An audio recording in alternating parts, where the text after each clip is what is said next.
قال المؤلف رحمه الله تعالى ونفعنا بعلومه في الدارين آمين.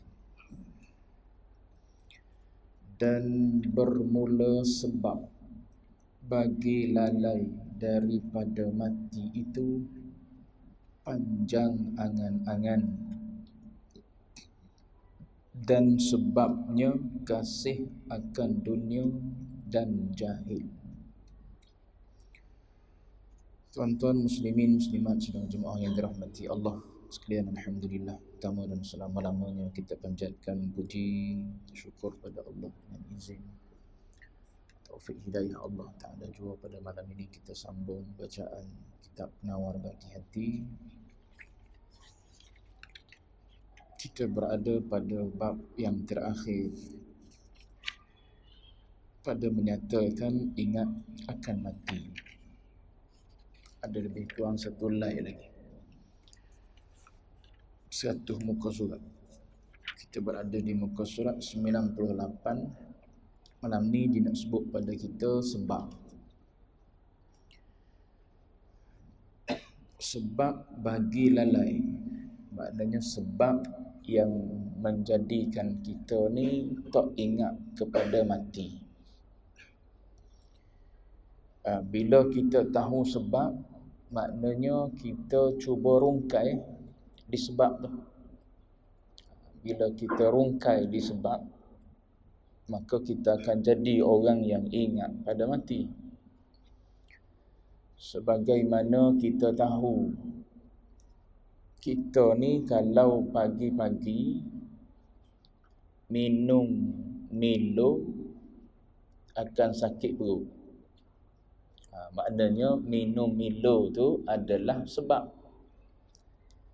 kepada sakit perut kita. Jadi nak buat macam mana supaya pagi kita tak sakit perut? Dah lah gopoh nak pergi tempat kerja, kena air Milo segelas di rumah, tak sempat naik kereta.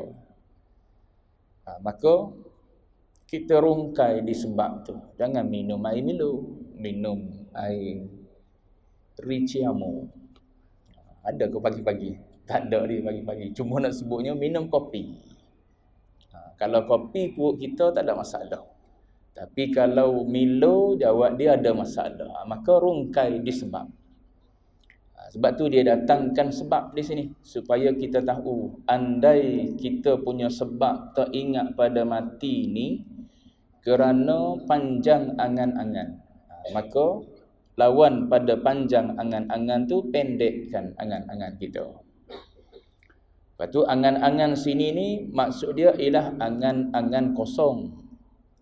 Kalau yang saya sebut dalam pertemuan yang lepas, itu angan-angan yang ada kebajikan. Seorang ayah beli tanah, kan? Seorang ayah buat dah rumah untuk dia hidup sekeluarga.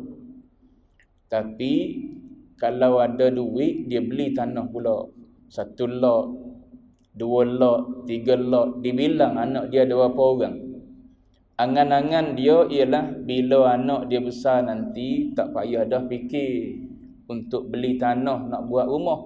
Dia dah beli siap-siap dah. Bahkan dia bahagi dah. Yang ni untuk Abang Long, yang ni untuk Kak Ngah, yang ni untuk Kak Cik, yang ni untuk Cik Su, contoh kan, panggilan gitu. Maknanya ayah tolong dah beli. Sebab apa? Sebab dia tahu tanah ni barang yang makin lama makin mahal harga dia.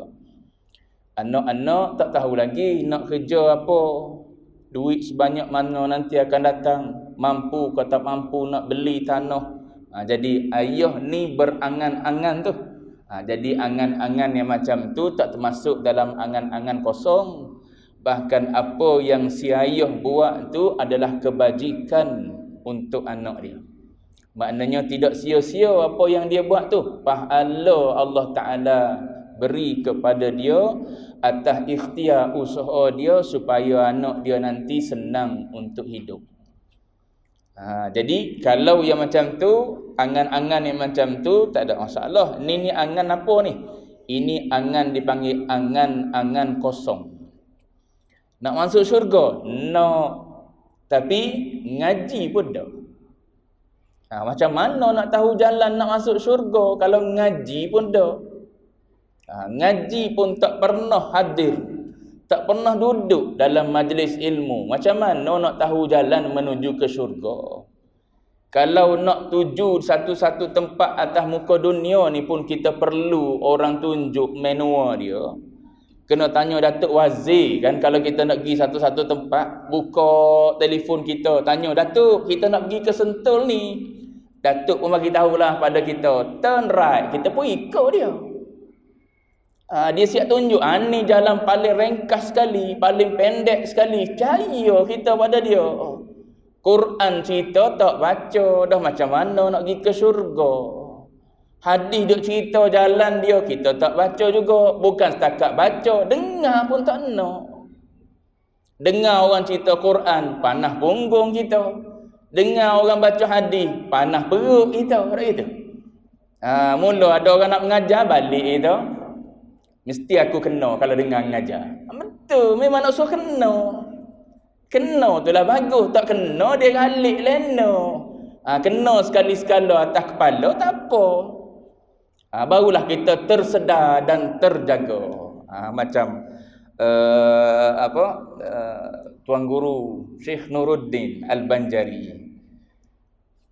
Syekh Nuruddin ni antara Tuan Guru yang syadid dalam bab adab. Dalam bab adab, terutamanya bab adab murid dengan guru. Cuma sekarang ni dia longgar dah sikit. Tapi pernah sekali dia pergi dalam satu majlis, dia duduk mengajar, dia nak mengajar. Dia duduk atas kursi dah. Atas kursi gini, duduk atas kursi, duduk atas meja. Dia tengok jemaah duduk rata.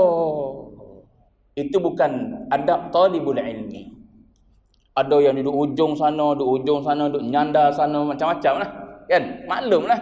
Masjid itu. Oh, dia tak mengajar. Dia panggil semua, mari duduk dekat. Adab talibul ilmi. Kan gitu hadis kedua dalam kitab Arba'in Nawawi, tuan-tuan baca. Bila mana Jibril datang kan, masuk duduk dengan Nabi. Apa yang Jibril tunjuk adab dengan guru? Fa asnada rukbatayhi ila rukbatayhi. Sandar lutut dia dengan lutut Nabi. Maknanya dekat mari duduk. Wa wada'a kaffaihi ala fakhidaihi. Ada riwayat, ada ulama yang mensyarahkan hadis kata dia letak tangan dia atas paha dia. Ada ulama yang mensyarahkan dak, dia letak tangan dia atas paha Nabi. Tu dekat tak dekat? Adab duduk antara murid dengan guru. Syekh Nuruddin panggil 2-3 kali, suruh mari duduk dekat. Tak mari. Dia kata tak apa. Kalau tuan-tuan tak nak datang dekat, tak apa, saya turun, saya duduk bawah. Dia turun duduk bawah, orang baru mari. Tu. Syekh Nuruddin nak ajar adab dalam ngaji. Kita benda tu tak ada, tuan-tuan. Ustaz-ustaz tegur. Tak semua asatizah berani tegur. Tapi antara yang berani, tuan-tuan, dalam bab adab, dia ajar dan dia terap waktu dia ngajar, Syekh Nuruddin, terah tuan-tuan hadir majlis dia. Tapi majlis umum macam ni boleh jadi dia tak terlalu tegas sangat. Tapi kalau majlis yang betul-betul dibuat di zawiyah dia, di tempat dia, yang tu anak-anak murid dia yang memang lama rapat dah dengan dia, yang tu memang dia ajar sungguh adab. Bahkan bersandar pun tidak. Bersandar. Sebab tu kadang-kadang kalau kita tengok betul-betul orang ngaji, dia bawa kain ni, kemudian dia duduk, dia angkat lutut, dia ikat lutut dia dengan belakang ni. Supaya apa? Tak tumbang tu. Memang tak tumbang. Kalau dia nak tumbang, dia tidur, dia terlena, dia nak tumbang, dia sedar, dia terjaga. Dia ikat lutut dia dengan belakang dia. Sebab apa? Nak duduk lama. Tak nak bagi lengah pinggang dan tak nak bagi lena duduk. Tu orang ngaji. Orang betul-betul ngaji ya. Kalau orang betul-betul ngaji ni, kita boleh tengok orang dulu-dulu. Kalau orang dulu-dulu, bukan kapek macam kita ni. Buku lali tu kita boleh tengok ada kesan duduk bersila lama dengan tok-tok guru. Sampai buku lali dia tu jadi apa? Jadi macam lusuh gitu lah. Kita sekarang ni duduk atas kapek yang tebal ni tak ada rasa apa dah. Tu nak sebutnya jalan nak menuju ke syurga. Kata nak pergi ke syurga, ngaji pun tak nak. Macam mana nak tahu jalan? Atas dunia kita nak tahu jalan, kan tanya orang tu. Tanya alat canggih yang dibuat oleh AI. AI cerita pada kita, entah ya ke tidak, tak tahu. Tapi caya kita, ni jalan ke Sentul. Dia suruh ambil kanan lah kita. Dia suruh pergi 200 meter lagi, 200 meter lah. 1 kilometer lagi dia kata belok ke kanan, exit ke kiri. Caya kita belakang. Kenapa Quran tak nak baca? Dah kata nak pergi syurga. Kenapa hadis tak nak dengar? Dah kata nak pergi syurga. Kata nak duduk dengan Rasulullah. Kata nak minum daripada tangan mulia Rasulullah di Kausar. Semua tu dia panggil angan-angan kalau kita tak buat apa-apa tindakan. Kata nak jadi orang alim, ngaji dah. Kata nak berjaya, tu kita duk cakap dengan anak kita tu. Dah kata abang target 10A, 11A, baca buku malah. Pandai pula dia marah pada anak dia. Cuba anak tu berani jawab. Ayah nak mati tu, kata nak pergi syurga, masjid lagi. Cuba kalau anak berani gitu. Tak kesentap. Indik tu bahasa Inggeris lah. Indik dia. Tapi anak hormat pada ayah. Pada ayah kalau tidur sebelah bini pun bau tanah kubur dah tu. Bukan bau bini dah, bau tanah kubur dah, nak mati dah. Tapi malah lagi dalam bab ibadah. Tu sebab apa? Tulul amal. Berasa boleh hidup lagi, berasa panjang lagi, berasa tak nak mati lagi. Aku sihat walafiat, tak mati lagi. Tahun depan hidup lagi, 2 tahun lagi hidup lagi, 5 tahun lagi, 10 tahun lagi dia berasa dia hidup lagi. Padahal tanda di rambut naik dah, daripada tak ada putih ada dah selah 2 putih. Kemudian bertambah putihnya, di janggut pun ada putih dah, di jambang ada putih dah. Berasa 10 tahun boleh hidup lagi. Tu nak beritahu.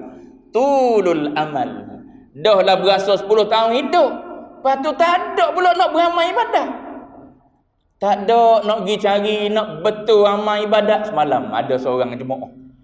Selepas saya mengajar semalam nak balik lah. Dia kata, ustaz saya nak tanya. Sah ke saya ambil wuduk ustaz, saya pakai gigi palsu? Tuan-tuan jawab. Sah ke tak? Tengok. Was-was benda yang kita rasa, alah, entengnya soalan. Tapi nak beritahu, bila tak ngaji, siapa benda tu jadi persoalan. Tuan-tuan ni sebab tuan-tuan orang ngaji, tiap-tiap malam dah duduk dengan ilmu. Mu ni cerdik kau tak cerdik? Tanya soalan macam tu. Sebab tuan-tuan orang ngaji. Tapi berapa ramai orang yang tak hidup dengan ilmu, benda-benda yang kita rasa lah remeh-temehnya. Tapi itu masih jadi isu lagi pada dia.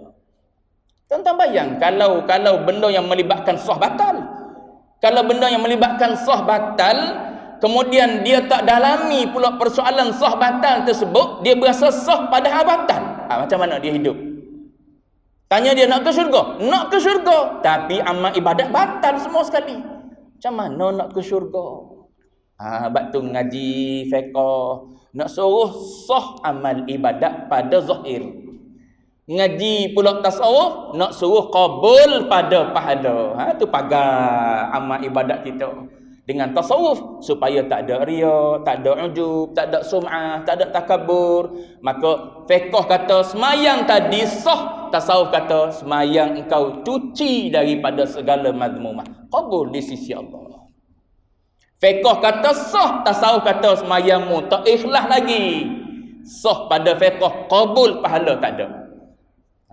Tu bimbang-bimbang kita. Sebab tu ngaji tasawuf pula tu, sebab nak pagar amal yang comel dah kita buat ikut fiqh, supaya qabul di sisi Allah Ta'ala. Kan tuan-tuan baca hadis tu, setiap amal ibadat naik, nak lepas satu langit, amalan siapa ni? Fulan bin Fulan, amalan ni tak ikhlas, dicampak balik pada Tuhan dia. Takut amal kita gitu. Cacatnya di mana? Cacat bukan di fiqh, cacat di tasawuf. Sebab tak ngaji tasawuf.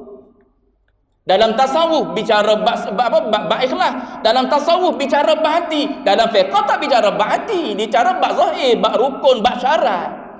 Sempurna rukun, sempurna syarat, fiqh kata sah sembahyang kamu. Tapi dalam hati kita ada riya. Macam mana Tuhan nak terima ibadat yang bersekutu dengan makhluk? Mugi cari pada orang tu lah, kata Allah tu di akhirat tu. Ada hadis yang sebut di akhirat, bila kita hadir dengan amal-amal yang ada riya, Allah Ta'ala kata mugi cari dia lah. Dia nak bagi pahala padamu sebanyak mana? Mana ada manusia boleh bagi pahala pada kita? Tapi dah mu riak pada dia, mu mempersekutukan aku dengan dia, mu ambil pahala dengan dia. Mana ada manusia boleh bagi pahala? Itu semua ada hadis yang cerita tentang perkara-perkara tersebut. Jalannya adalah jalan tasawuf kalau penyucian jiwa. Baik. Cuma sini nak sebut ini adalah panjang angan-angan. Angan-angan macam mana? Angan-angan kosong. Dan sebabnya, ni sebab panjang angan-angan kosong tu. Kenapa pula ada angan-angan kosong pada kita tu? Kasih akan dunia dan jahil. Dua sebab tu. Satu, hubbud dunia, kita cintakan dunia. Yang keduanya jahil. Jahil bodoh. Sebut jahil nampak sopan sikit dia. Jahil mu ni nampak sopan. Tapi kalau orang kata kita bodoh, marah kita. Supo ya jahil dengan bodoh ni. Tapi bijaknya Syekh dia guna perkataan jahil. Cuba dia guna perkataan bodoh. Oi, kasarnya Syekh guna. Tak serupa ya. Bodoh bahasa Melayu, jahil bahasa Arab. Kenapa yang jadi kita galik dengan dunia? Sebab hubbud dunia. Kenapa yang jadi galik dengan dunia? Sebab jahil, tak kena hakikat dunia ni macam mana. Hakikat dunia tu Nabi sebut dalam hadis depan.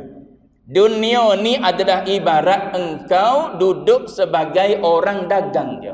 Orang yang datang menyinggah je. Tu dunia pada hakikatnya. Maknanya kita bukan nak duduk lama sini ni. Kita lalu lah sini ni. Maknanya kita ada destinasi. Mana destinasi kita? Akhirat. Kalau kita tahu itulah hakikat dunia kita, maknanya tempat yang kita nak pergi itulah kita bersungguhnya. Bukan sini sungguh, sana tu kita nak pergi. Apa yang laku di sana? Currency yang laku di sana, pahala. Sini kita buat pahala.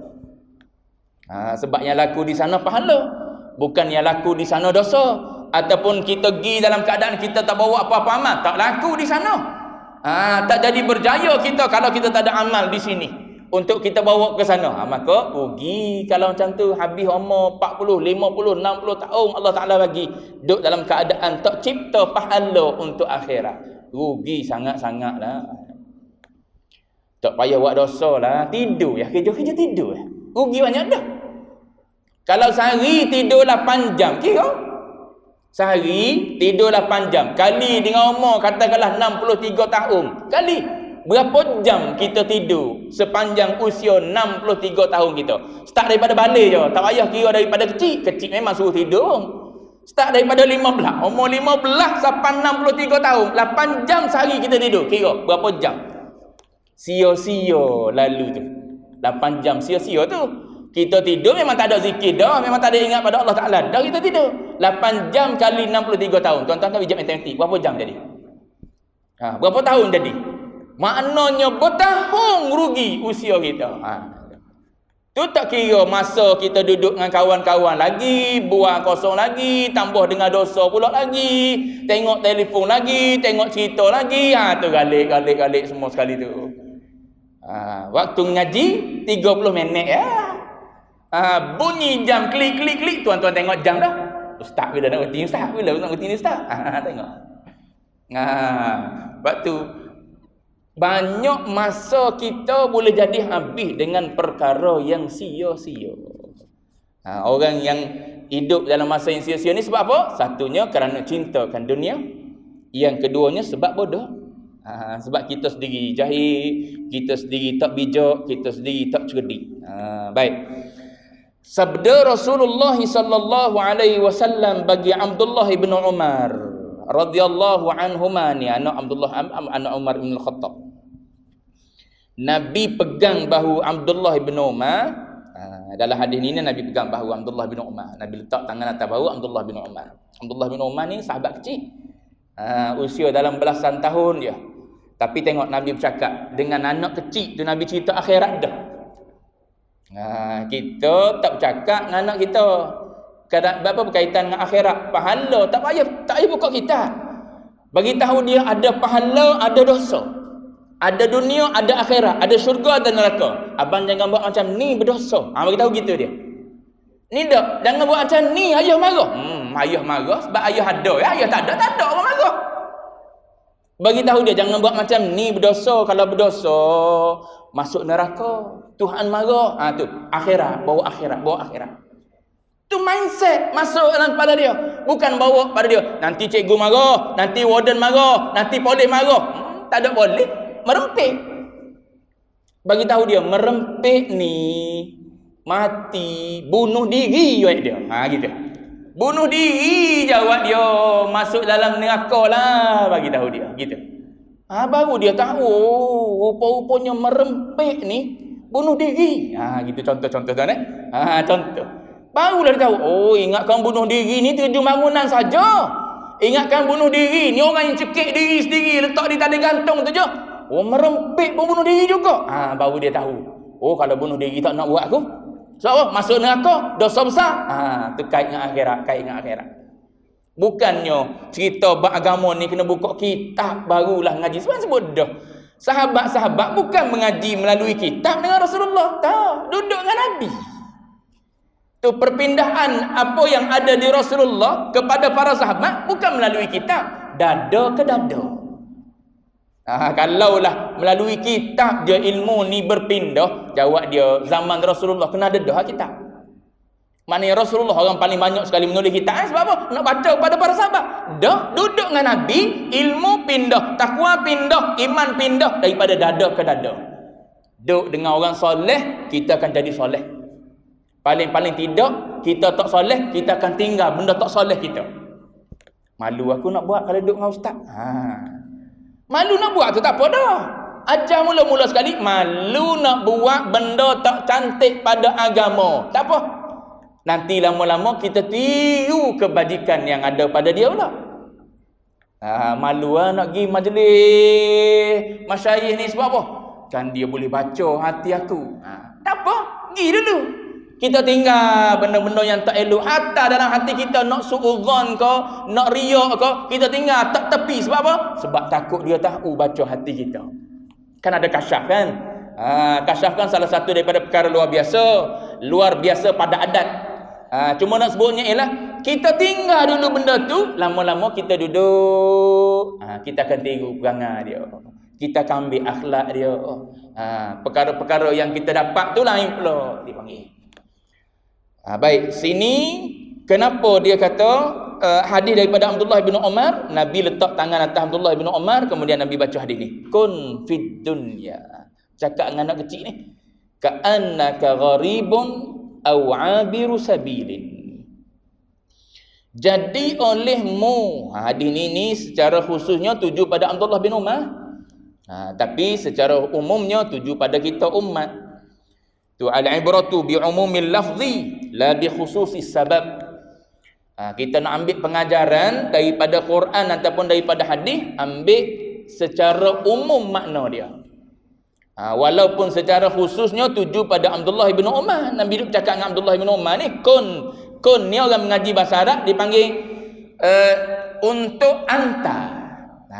Kana yakunu fi'il amr dia kun. Kun, kuna, kunu, kuni, kuna, kunna. Atau ngaji bahasa Arab. Duk main tasrih tu lah. Kun untuk anta, kuna untuk antuma, kunu untuk antum, kuni untuk anti, kuna untuk antuma, kunna untuk antunna. So Nabi guna kun ni tuju pada seorang lelaki, L1. Siapa seorang lelaki ni? Abdullah bin Umar. Kalau nak kira khusus hadis ni, tapi dah untuk ibrah, untuk pengajaran secara umum umat boleh ambil pengajaran daripada hadis. Tu ibrah bi umumin lafaz umum hadis tersebut tuju pada semua sekali lah. Walaupun cara bercakap Nabi ni adalah pada Abdullah bin Umar. Sebab tu ka'annaka, dia guna ka, tidak guna kum, ka'annakum dak. Kun jadi olehmu di dalam dunia seolah-olah engkau. Seolah-olah engkau apa? Orang dagang. Seolah-olah engkau ni orang dagang. Maknanya orang yang datang menyinggah. Kan ada orang Thailand yang datang Malaysia ni kan, duk jual keropok depan-depan bank tu kan. Kampung halaman dia mana? Sana, belah sana tu. Tapi dia datang tu, datang berniaga. Dia nak duduk lama ke? Tak, dia datang nak berniaga, bawa barang-barang dia, lepas tu balik. Bahkan Nabi kata, tengok tu, au abir, au dengan makna bal situ. Au bukan dengan makna atau, au dengan makna bal. Itu. Bahkan, dia terjemah bahkan kah? Atau dia terjemah? Tapi situ au dengan makna bal. Bahkan abiru sabil. Abiru sabil ni Mana terjemahan dia? Atau yang lalu, bahkan yang lalu di jalan. Yang lalu di jalan ni maknanya lebih ringkas, lebih pendek lagi daripada gharib. Kalau orang gharib ni maknanya lebih lama masa dia. Tapi kalau abir ni maknanya melintas jalan. Orang tak lintas jalan slow-slow, kecuali slot ni, slot. Haiwan slot kan. Haiwan tu memang jenis kejadian dia dah Allah Taala jadikan dia pelan sangat pergerakan dia. Kita melintas jalan tidak macam selok lah. Tengok kereta. Walaupun tak ada kereta, kita tak lintas slow-slow. Mengangkut lah hari ni sebab apa tak ada kereta. Dah, lintas laju juga. Itu abiru sabil. Orang melintas jalan. Sebab tu saya pernah sebut. Hadis ni, Babozi waktu ngaji, dia sebut apa? Seperti orang yang singgah ke rumah-rumah untuk serah kad jemputan kahwin. Gitu. Dia singgah lama tak? Dia bawa 100 kad, dia nak jemput 100 orang pergi kenduri kahwin anak dia. Kalau setiap rumah tu tuan rumah kata, duduklah minum air dulu. Kalau dia singgah setiap rumah, dia duduk minum air. Dia target nak pergi 50 buah, 5 buah cukup lah. Tak boleh buat apa. Sebab apa? Singgah sebuah rumah, kawan tu kata, minumlah air dulu, mu ni sombong sejak nak dapat menantu. Tak nak minum dah di rumah aku. Okey, tak apa, aku minum. Minum, sembang, makan, jawab dia. 30 minit, 40 minit, baru sebuah rumah. Pukul 11 dah, pukul 12 nak masuk Zuhur. Balik sembang Zuhur dulu, sambung pula lepas Zuhur. Gi sebuah rumah pula. Lepas tu nak masuk asar dah. Kita sambung lepas asar pula. Boleh jadi dapat 5 buah rumah. 4-5 buah rumah dapat. Target awal-awal pagi tadi nak gi 50 buah rumah. Tak akan capai. Tu abiru sabil. Maknanya sepatutnya bila kita target nak gi 50 buah rumah, minta maaf. Aku target hari ni nak gi 50 buah rumah. Kalau aku singgah rumahmu minum air, rumah depan nanti minum air pula, satu lagi minum air. Jawab dia tak habis lah 50 kad ni. Buang sajalah 50 kad tu.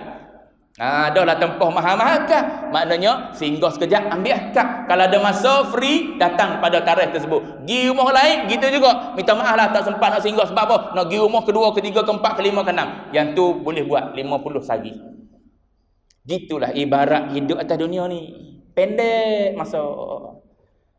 Dulu umur kita sekolah rendah. Tahu-tahu sekarang ni 2024, 50 dah umur. Sekejap je, pejam celek. 50 dah umur kita, 60 dah umur kita, 70 dah umur kita, bau dah tanah.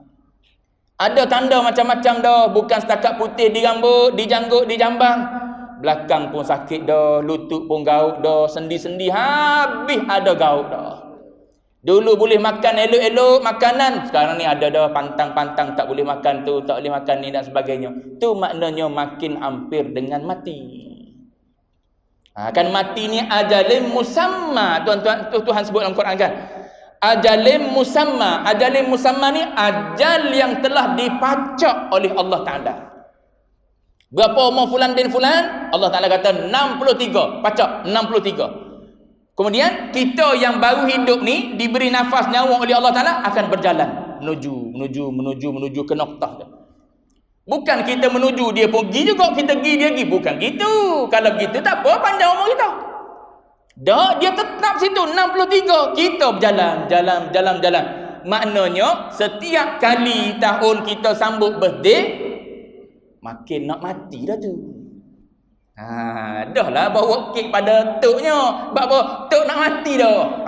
Ni dah. Duk beli secret recipe lagi ke tu. Tok sebelum ni tak pernah sambut dengan nenek birthday. Mari cucunya buat sambut birthday. Tok yang ada tongkat buang tongkat. Nak pergi apa? Pesta muda-mudi. Jadi macam cerita Piramli tu. Buang tongkat pergi pesta muda-mudi, berjoget pakai apa? Pakai keluar Yankee. Tu dia tuan-tuan. Tak ingat mati. Sebab apa? Jahil. Jahil satu, hubbud dunia satu. Tua-tua duk ada lagi cinta pada wanita. Tu. Pemuja wanita. Tak habis-habis lagi. Padahal tua ke diri dah. Diri tua dah. Orang tengok pun tak sedar diri orang tua ni nak pada orang muda. Dia dah. Tapi nak beritahu apa? Sebab cinta pada dunia. Salah satu yang ada dalam dunia ialah wanita. Dalam syurga Allah Ta'ala sedia 70 wanita. Tak ada gaduh apa-apa. Wa naza'na ma fi qulubihim min ghillin.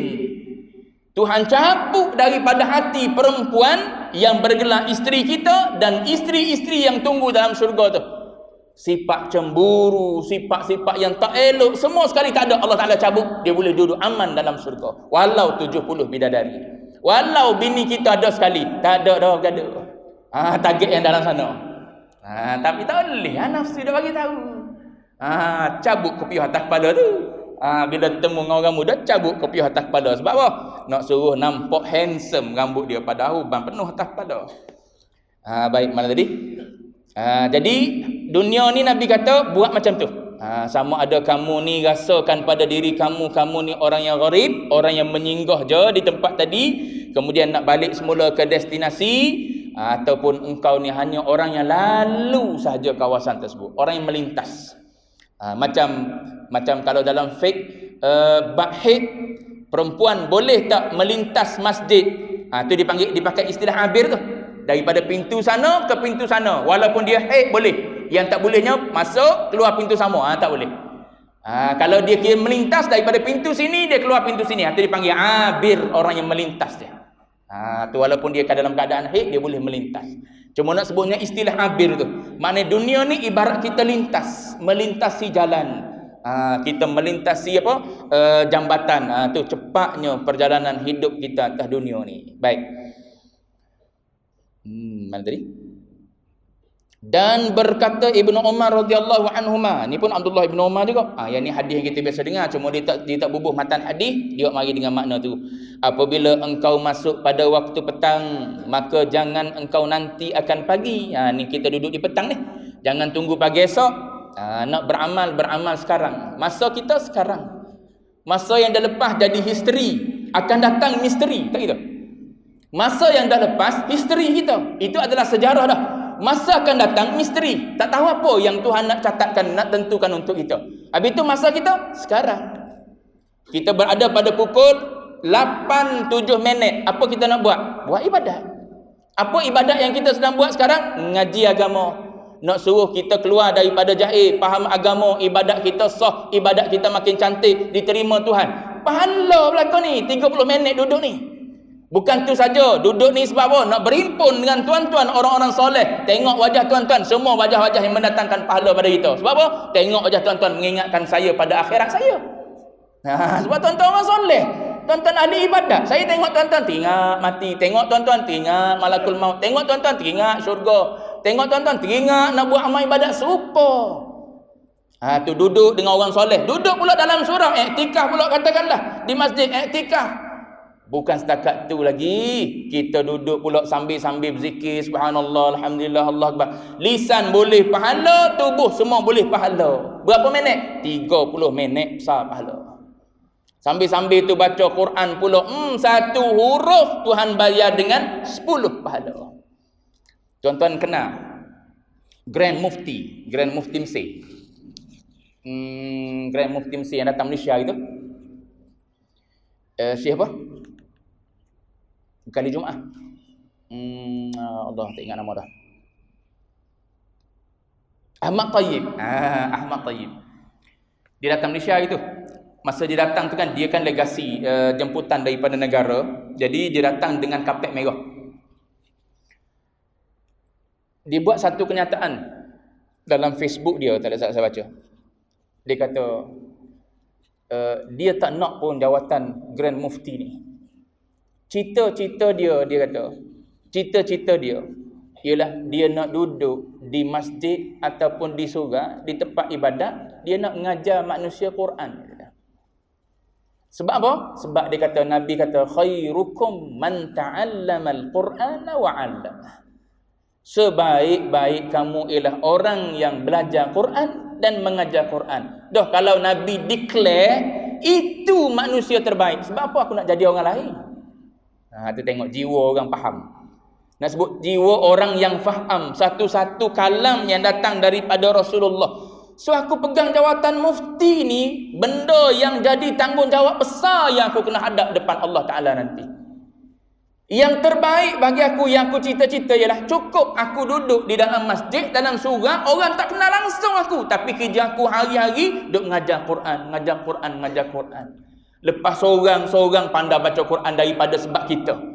Tuan-tuan bayangkan pahala setiap satu huruf yang kita ajar 10. Tuan-tuan bayangkan sebutir Quran kita ajar, berapa orang duk lalu melalui kita pandai Quran. Pahala cukup banyak itu kutip. Tak payah buat kerja besar. Nak ke pahala ni, cukup kita duduk mengajar Quran. Batu mengajar Quran anak sendiri. Gitu. Jangan duk bagi pada orang lain. Tu jalan pahala kita tu, ladang kita. 10 orang anak, 10 orang ngaji yang kita belakang. Pahala tu dia kena Quran melalui kita. Tapi dah kita sak pada orang lain boleh pahala. Tak apa, kita boleh pahala bayar. Gitu. Kita boleh pahala bayar pula pada ustaz tu ajar anak saya bayar RM50. Okey, boleh pahala bayar kita. Tapi pahala mengajar sendiri lagi besar lah. Sebab Nabi declare tu, khairukum, Nabi kata sebaik-baik kamu. Baik, habis dulu situ. Tak habis juga perenggan ni. Dan berkata, apabila engkau masuk pada waktu petang, maka jangan engkau nanti akan pagi. Maknanya kita duduk di masa sekarang ni fikir apa pahala yang boleh kita buat. Habis dulu situ. Dan apabila engkau masuk pada waktu pagi, maka jangan engkau nanti akan petang. Sambung akan datang. Wallahu a'lam. Wa ilmuhu atam.